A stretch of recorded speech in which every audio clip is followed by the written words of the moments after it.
Yan, luluto po tayo ng sopas. Gisa-gisa muna. Yan. Hindi siya chicken sopas.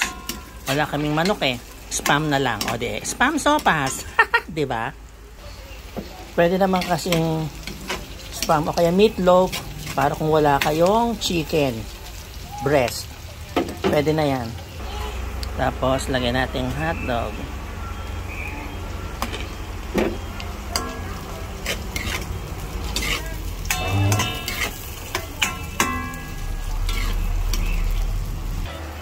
Yung iba, hindi naglalagay ng hotdog sa sopas nila.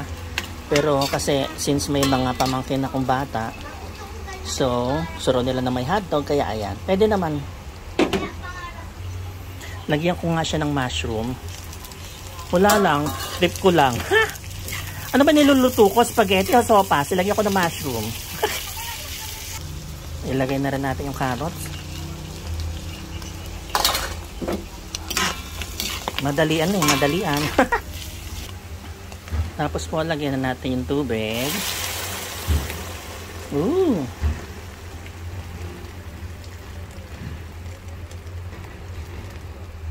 Yan. Simmer po natin muna yan hanggang sa lumambot yung carrots.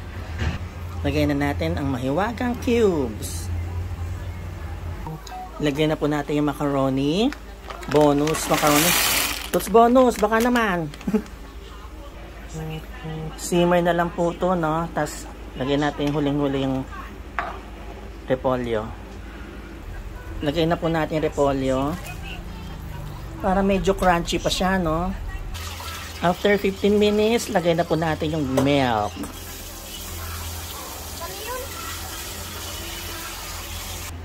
Okay, luto na po ito.